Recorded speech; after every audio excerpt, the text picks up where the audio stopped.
ইসলামি হবিজি উজালা Mecca Medina নবী কামলিওয়ালা আল্লাহুম্মা সাল্লি আলা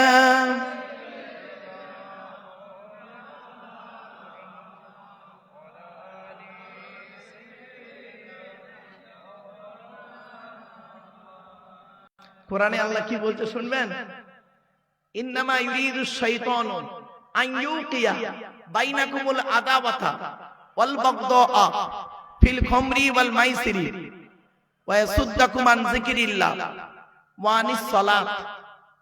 আল্লাহ বলেন শয়তান কি চায় জানো? মদ আর জুয়ার মাধ্যমে শয়তান তোমাদের মাঝে মারামারি লাগিয়ে দিতে চায়। আর কি চায়? ওয়ায়াসুদ্দাকুম আন যিকরিল্লাহ, আল্লাহর ইবাদত থেকে শয়তান তোমাকে বাধা সৃষ্টি করতে চায়। আর কি চায়? ওয়ানিস সালাত, নামাজ থেকে শয়তান তোমাকে বাধা সৃষ্টি করতে চায়।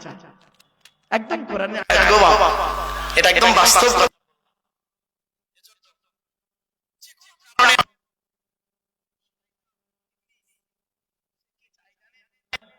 মানুষের মধ্যে মানুষের দ্বন্দ্ব লাগিয়ে দিতে, কেওয়াস তৈরি করে দিতে।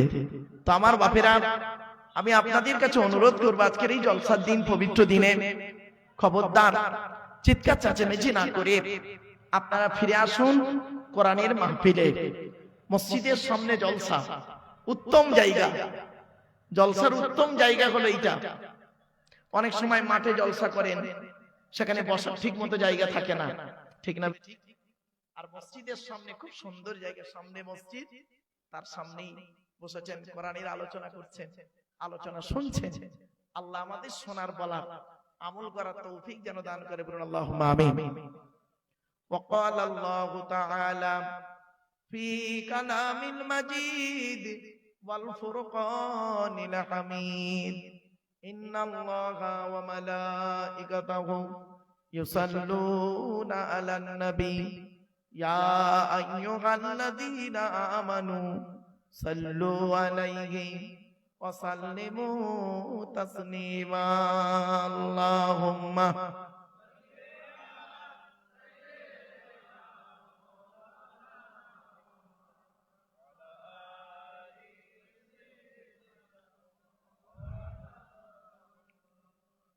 আমার বাপেরা,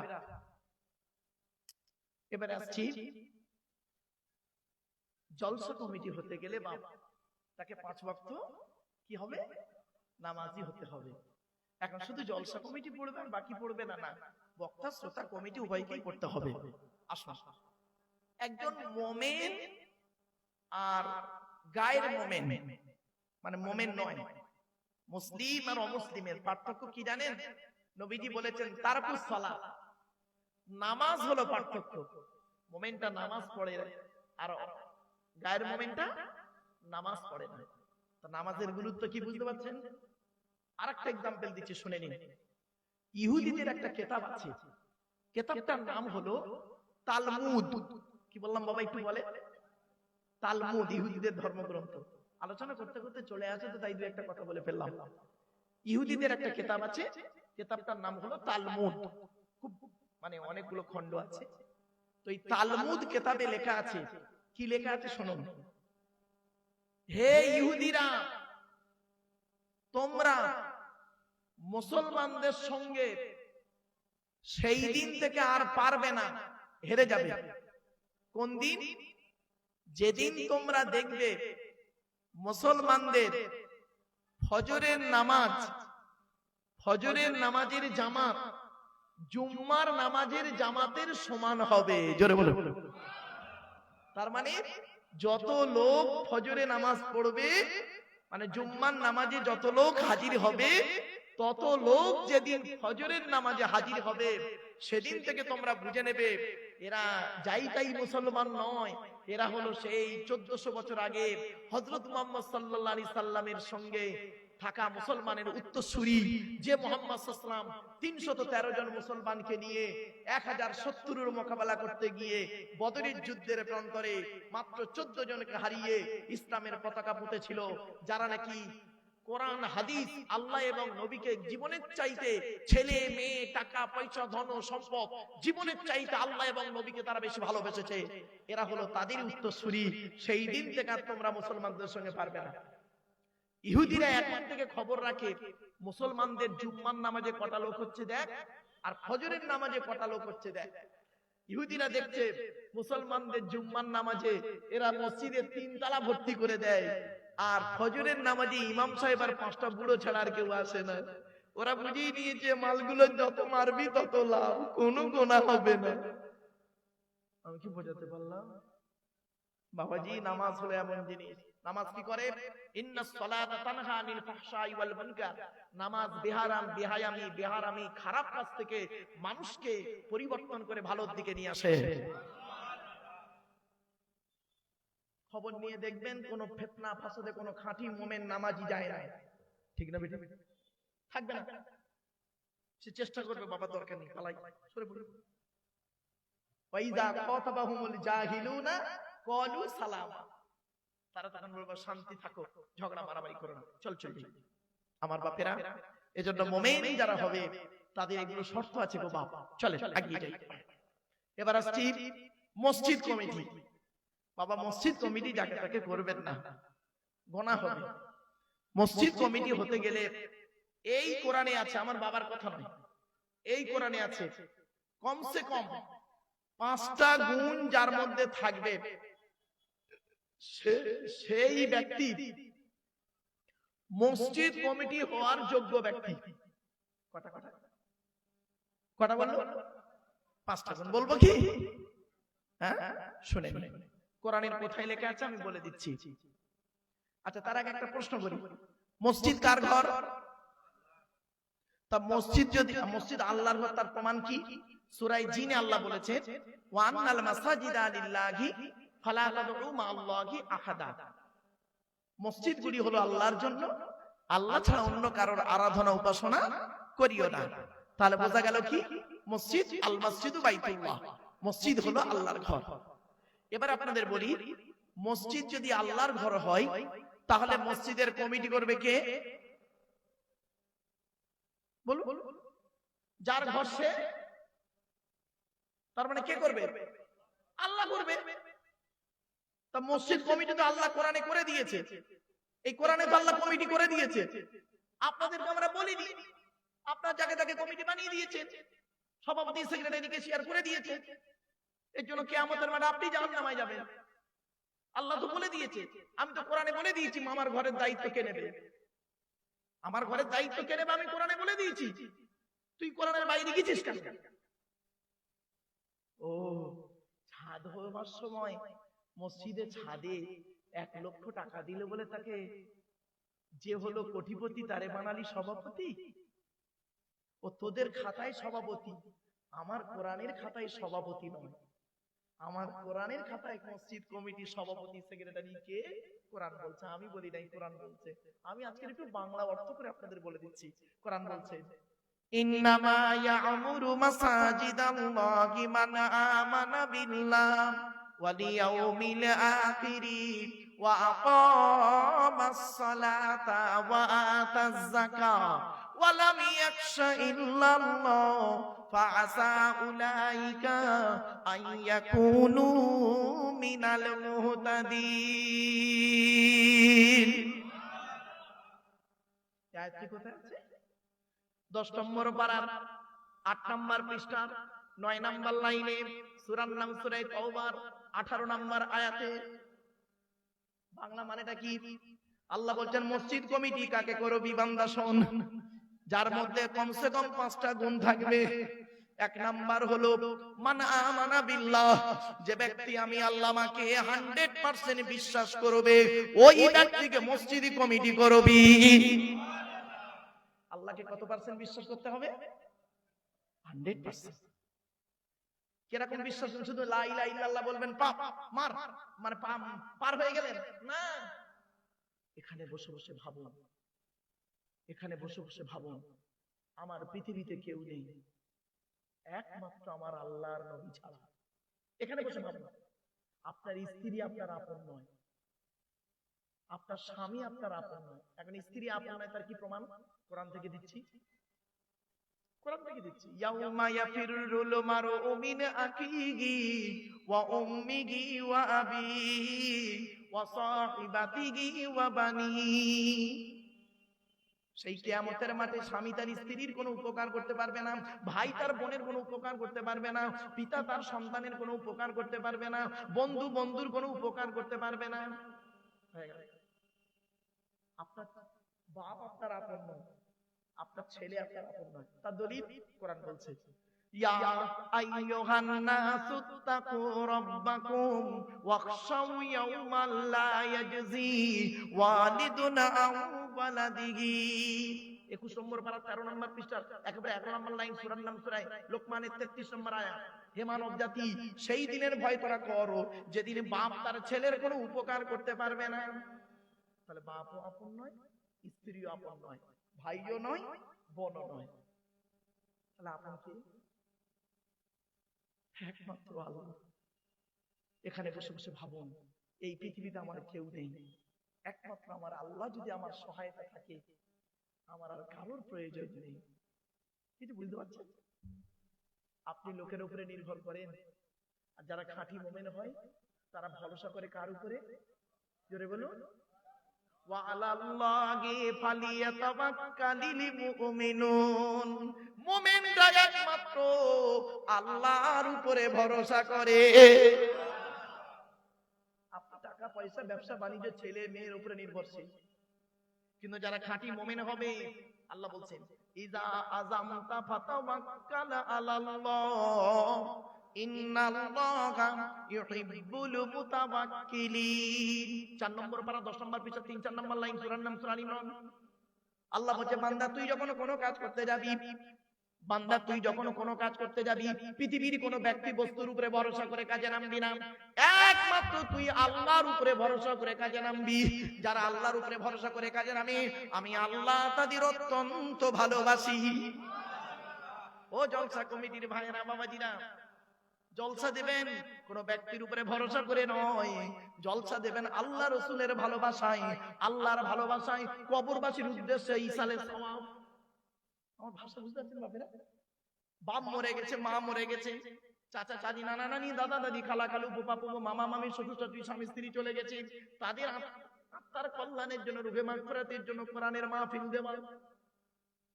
জলসা যখন দেবেন, পৃথিবীর কোন ব্যক্তি বস্তুর উপরে ভরসা করতে হবে না।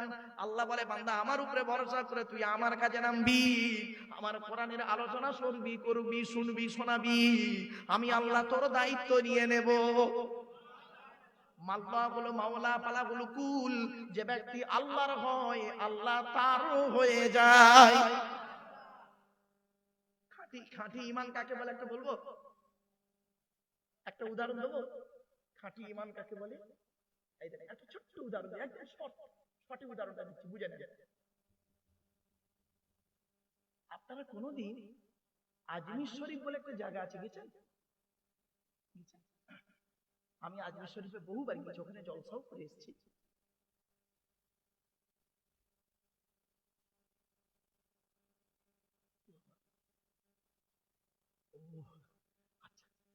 আজমির শরীফে গেছেন আপনারা তো? আজমির শরীফে একজন ব্যক্তির কবর আছে, জানেন? বলুন না, কথা বলুন। মঈনুদ্দিন, খাজা মঈনুদ্দিন চিশতি আজমিরি রহমাতুল্লাহ আলাইহি। তিনি একাধারে একজন আলেম ছিলেন, একাধারে একজন আল্লাহর ওলি ছিলেন, মাকবুল মঞ্জুর বান্দা ছিলেন। তার জীবনী নিয়ে গবেষণা করতে গিয়ে যেটুকু পেয়েছি তুলে ধরেছি, একটা সংক্ষিপ্ত সময়, এক শর্ট টাইম, মানে ছোট্ট একটা ছোট্ট উদাহরণের মাধ্যমে শিখে নিন মুমিন ঈমান কাকে বলে, ঈমান কাকে বলে দেখে নিন। ছোট্ট উদাহরণ, খাজা মঈনুদ্দিন চিশতি আজমিরি রহমাতুল্লাহ আলাইহি উনি করেছেন কি, একদিন তারাগড় পাহাড়ের নিচে গাছের তলায় বসে বসে ফজরের নামাজের পরে সূরা ইয়াসিন পড়ছিলেন। তো পড়া কমপ্লিট, সূরা ইয়াসিন পড়া কমপ্লিট, ফজরের নামাজের পরে গাছের তলায় বসে তারাগড় পাহাড়ের নিচে। তো উপরের দিকে চেয়ে দেখছে কিছু যুবক ছেলে বড় একটা পাথর ধরে দাঁড়িয়ে আছে। তাদের ধারণা আমরা পাথরটা উপর থেকে ফেলে দেবো, আর ওই বুড়ো যে মুরব্বিটা আছে, বয়োজ্যেষ্ঠ লোকটা মঈনুদ্দিন, ওনার মাথায় পড়বে আর উনি পাথর চাপা পড়ে মরে যাবে, ওদের ধারণা। তো খাজা মঈনুদ্দিন চিশতি আজমিরি রহমাতুল্লাহ আলাইহি তার ঈমানটা কিরকম দেখুন। পাহাড়ের দিকে চাইলেন, চেয়ে ওদের দেখলেন, দেখার পরে কিছুক্ষণ মাথাটা হেঁট করে তারপরে পাহাড়ের দিকে চেয়ে দুটো বাক্য বলেছিলেন, হে পাথর, তোর দ্বারাই যদি আল্লাহ আমার কপালে মৃত্যু লিখে রাখে, তাহলে আমি মঈনুদ্দিন এটাই বিশ্বাস করবো আমার তকদিরে পাথরেই মৃত্যু লেখা ছিল, আমার কোনো দুঃখ নেই। কিন্তু পাথর, তোর দ্বারাই যদি আল্লাহ আমার কপালে মৃত্যু লিখে না রাখে, পাথর তুই আজকের আল্লাহর হুকুমে ওই জায়গায় দাঁড়িয়ে যা। আজও পর্যন্ত পাথর আল্লাহর হুকুমে ওই জায়গায় দাঁড়িয়ে আছে। কোথায় আছেন আপনি? এরই নাম খাঁটি ঈমান। আরো অনেক উদাহরণ আছে। জাস্ট আপনাকে এই আমি বললাম না, মসজিদ কমিটি হতে গেলে এক নাম্বার খাঁটি মোমেন হতে হবে, সেইটার উদাহরণ একটু দিলাম একজন আল্লাহর ওলির উদাহরণকে সামনে রেখে। চল চল, এখান থেকে আবার অন্য খারাপ ধারণা করতে যাবেন না আমার প্রতি। অনেকে আবার অনেক রকম মন্তব্য করে, আমি এই জন্য বলি বাবা, আর কিছু জানার থাকলে আমাকে ডাইরেক্ট বলবেন, যেটা বললেন কেন, কি কারণ, কি বৃত্তান্ত। চলে যাওয়ার পরে চায়ের দোকানে বসে লোকের বোঝা মারবেন, এতে করে পাপ হবে। চলে, বাস্তব জীবন থেকে একটা উদাহরণ দিলাম। এবার আসছে 2 নাম্বার, মসজিদের দায়িত্ব তারাই নেবে ওয়ালিয়াউমিল আখিরিন। কিয়ামতকে যারা 100% বিশ্বাস করবে, 100% কিয়ামতকে বিশ্বাস করবে। কিরকম বিশ্বাস করবে? এখানে বসে বসে একটু ভাবুন, প্রত্যেকেই ভাবুন, আল্লাহ কবরে শুতে হবে, আমি যদি লোকের মেরে খাই তাহলে আমাকে কবর ছাড়বে না। আল্লাহ ছাড় দেয়, ছেড়ে দেয় না, ঠিক না বেটি? এখানে বসে বসে ভাবুন, আর ভাবতে ভাবতে চোখের পানি ফেলুন। এটাই হবে আপনার খাঁটি মোমেনের পরিচয়। আর আপনি যদি মনে করেন যা হচ্ছে তা হচ্ছে, ওর মারছিটা কি আছে, আমার ক্ষমতা আছে, আল্লাহ বলে ক্ষমতা তোর বেশি দিন থাকবে না। তো চেয়ারের ক্ষমতা, লোক বলের ক্ষমতা, আপনার কি বলবো, শরীরের ক্ষমতা, অর্থের ক্ষমতা, সব বেশি দিন থাকবে না। কিন্তু ইমানের ক্ষমতাটা সারা জীবন থাকবে, দুনিয়াতে আখিরাতে। জোরে বলুন। বাপের বাড়িতে গিয়ে 3 নাম্বার হলো, মসজিদ কমিটি ওই লোকটা হবে ওয়া আকামাস সালাত, 5 ওয়াক্ত নামাজ আদায় করবে যারা। অনেক মসজিদ কমিটি 5 ওয়াক্ত নামাজ পড়ে না, অনেক মসজিদ কমিটি 5 ওয়াক্ত নামাজ পড়ে না। দেখ দেখ দেখ, কেন কমিটি লেগেছেন তাদের? মসজিদে নামাজ পড়ে না, 5 ওয়াক্ত নামাজ পড়ে না। হতে পারে মসজিদে আসতে পারে না, হতে পারে এমন, হয়তো কলকাতায় থাকে, কাজ করে, ব্যবসা বাণিজ্য করে, নামাজই পড়ে না। অনেক মানুষ আছে মসজিদে আসতে পারে না, অসুস্থ, কিন্তু সে নামাজটা ছাড়ে না। এই জন্য আপনাদেরকে বলি, নামাজ ছাড়বেন না। নামাজ এমন একটা, এই কোরআনে 82 জায়গায় বিভিন্ন অ্যাঙ্গেলে নামাজের কথা বলা আছে গো বাবা। আর নামাজের পরে পরে আকিমুস সালাত প্রায় জায়গায় বলা হয়েছে ওয়াতুজ যাকাত, যাকাত আদায় করো। নামাজ অনেকে পড়ে, যাকাত দেয় না। আপনারা জানেন এই বছর রমজান মাসে, এই 26 সালে রমজান মাসে অনেক মুসলমানই ঠিক মতো রোজা রাখেন, ঠিক না বেঠিক? সুস্থ শরীর রোজা রাখেন, সুস্থ শরীর রোজা রাখেন। আল্লাহ নবী একদিন মেম্বারে উঠে 3টে কথা বলেছিলেন। 3টে মেম্বারে উঠে বললেন আমিন আমিন আমিন। সাহাবীরা জিজ্ঞাসা করলেন, হে নবী, আপনি মেম্বারে উঠে আমিন আমিন করলেন কাকে দেখে, কি বললেন বলুন? নবীজি বললেন, শোনো, আমি আমিন বললাম, জিবরাইল ফেরেশতা এই মাত্র আমাকে এসে বলল, হে নবী, ওই লোকটার প্রতি আল্লাহর গজব পড়বে, জাহান্নামে যাবে, যে লোকটা সুস্থ শরীর নিয়ে রমজান মাস পেল আর রোজা আদায় করলো না, ওর প্রতি আল্লাহর গজব। নবী বললেন, আল্লাহ তুমি কবুল করো। আপনি কি ভাবছেন? সুস্থ শরীর নিয়ে রোজা রাখেন, ঈদের মাঠে এসে ইমাম সাহেবের বুকে বুকে মিলছেন, আপনার রোজা কবুল হয়ে গেছে, ভাবছেন ঈদ কবুল হয়ে গেছে নাকি? স্ত্রীকে মারধর করে, ঈদের দিনে স্ত্রীকে মারধর করেছেন, তার মরা বাপটাকে কবর থেকে তুলে এনেছেন, মরা মাটাকে কবর থেকে তুলে এনে আপনি ইমাম সাহেবের বুকে বুকে মিলছেন। আপনি ভাবলেন আপনি ঈদের নামাজ আল্লাহ কবুল করে নিয়েছে। ধর্মের বিকৃতিকারী মানুষ, এত সোজা নয়। চলো এরপরে নামাজ এমন একটা ইবাদত, যে ইবাদতের ক্ষমতা অনেক বেশি। আমার রাসূল কোনোদিন নামাজ ছাড়তেন না, যত কষ্ট হোক। রাসূলের জীবনের শেষ বাক্য শব্দ ছিল কি জানেন?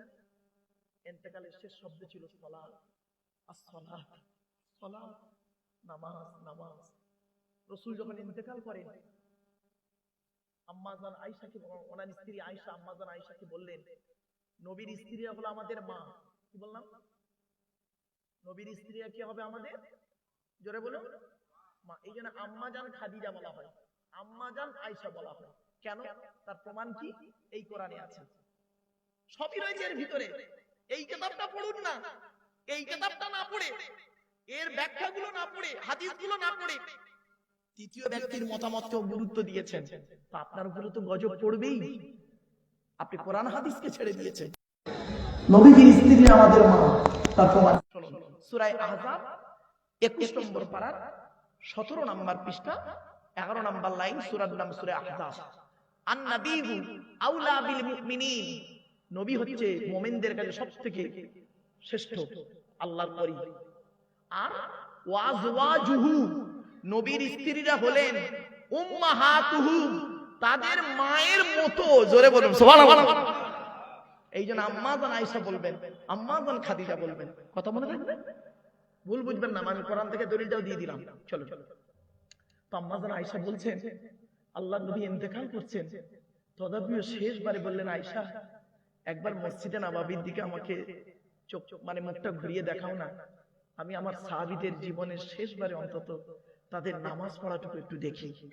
হযরত আবু বকর সিদ্দিক রাদিয়াল্লাহু তাআলা আনহু নামাজ পড়াচ্ছেন, রাসূল দেখলেন, খুব খুশি হলেন, আমার উম্মতেরা তারা নামাজি হয়ে গেছে। আল্লাহ, ওগো আল্লাহ, আমি যতটুকু দায়িত্ব আমাকে দিয়েছেন আমি পালন করে চলে যাচ্ছি। কি ভাবলেন? আপনি নামাজই পড়েননি। আপনি ভাবলেন কি নামাজটা শুধু একটা ধর্মীয় কাজ? না, এটি একটি ব্যায়াম। আমি ওখানে বসে বসে, ছিল না কেন বাবা কমিটির ছেলেরা ওখানে বসে বসে প্রায় 1-1.5 ঘন্টা ওদের সঙ্গে বকছিলাম এই সব। আজ আমরা নামাজটাকে করলাম কি, অন্যদিকে নিয়ে চলে গেলাম। একজন নামাজি কোনোদিন চিটিংবাজ হতে পারে না, একজন নামাজি কোনোদিন মুনাফিক হতে পারে না, একজন নামাজি কোনোদিন সুদখোর হতে পারে না, একজন নামাজি কোনোদিন জেনাকারী হতে পারে না, একজন নামাজি কোনোদিন মদখোর হতে পারে না, একজন নামাজি কোনোদিন চুগলখড়ি করতে পারে না, একজন নামাজি কোনোদিন এক মুমিন অপর মুমিনের কষ্ট দিতে পারবে না। কি ভাবলেন? আপনি তো ফর্মালিটি শুধু ওঠেন আর বসেন মসজিদে গিয়ে। নামাজের মধ্যে কি আছে কি জানেন? নামাজের মতো নামাজ পড়ুন, তাহলে দেখবেন নামাজের মধ্যে কি পাবেন। ওই গিয়ে ওই সেজদা দেন আর রুকু করেন, তো তাও আবার জুম্মার দিনে যান সকলের শেষে আর বেরোন সকলের আগে, ঠিক না বেটি? ইমাম সাহেব খালি সালামটা ফেরানোর অপেক্ষা, যেই সালাম ফিরলো, দোয়া যদি নাও হয় 5 মিনিটের মধ্যে 500 জন মুসল্লির মধ্যে মসজিদের ভেতরে রয়েছে কত, 100 জন, আর 400 জন বেরিয়ে। সুন্নত নফল টফল কিচ্ছু নেই, শুধু নামাজ ফরজটুকু পড়ে চলে গেল। বাবা এত সহজ ভাবলেন আপনি? চলো চলো, এবার আসছি 4 নাম্বারটা কি, মসজিদ কমিটি হতে গেলে ওয়াতাজ যাকাত, যাকাত আদায় করতে হবে। এখানে অনেক মানুষ আছেন যাদের উপরে যাকাত ফরজ হয়ে গেছে, তারা ইচ্ছাকৃত যাকাত দেয় না। আল্লাহ কোরআনে বলেছেন, ওয়াল্লাযীনা ইয়াকনিজুনা আয-যাহাবা ওয়াল ফিদ্দাতা ওয়া লা ইউনফিকুনাহা ফী সাবিলিল্লাহ ফাবাশশিরহুম বিআযাবিন আলীম ইয়াওমা ইউহমা আলাইহা ফী নারি জাহান্নামা ফাতুকওয়া বিহা জিবাহুহুম ওয়া জুনুবুহুম ওয়া যুহুরুহুম হাযা মা কানাসতুম লিআনফুসিকুম ফাযুকু মা কুনতুম তাকনিজুন। সূরা তাওবার মধ্যে বলা হয়েছে 10 নম্বর পারা 11 নম্বর পৃষ্ঠা, সূরার নাম সূরা তাওবা। যারা যাকাত দেয় না, তোদের টাকা পয়সা ধন সম্পদ সোনা চাঁদি গুলোকে কিয়ামতের মাঠে আগুনের বেড়ি করে গলায় পরিয়ে দেওয়া হবে। আপনি কি ভাবছেন? যেখানেই নামাজের কথা বলা হয়েছে বেশিরভাগ জায়গায় যাকাতের কথা বলেছেন আল্লাহ। নামাজ পড়ো যাকাত দাও। অনেকে নামাজ পড়ে যাকাত দেয় না, চলো। আবার অনেকে যাকাত দেয় নামাজ পড়ে না, ঠিক না বেটি? অনেকে দেখবেন নামাজ পড়ে না কিন্তু দান খয়রাত খুব করে। চলো চলো, 5 নাম্বার হলো ওয়ালাম ইয়াকশা ইল্লাল্লাহ। মসজিদ কমিটি ওই লোকটা হবে যে লোকটা নাকি আল্লাহ ছাড়া কাউকে ভয় করবে না। আমার বাপেরা, ভয় যদি করতে হয় আল্লাহকে করবেন। আল্লাহ পাক বলছেন, ওয়া মাইয়ুতি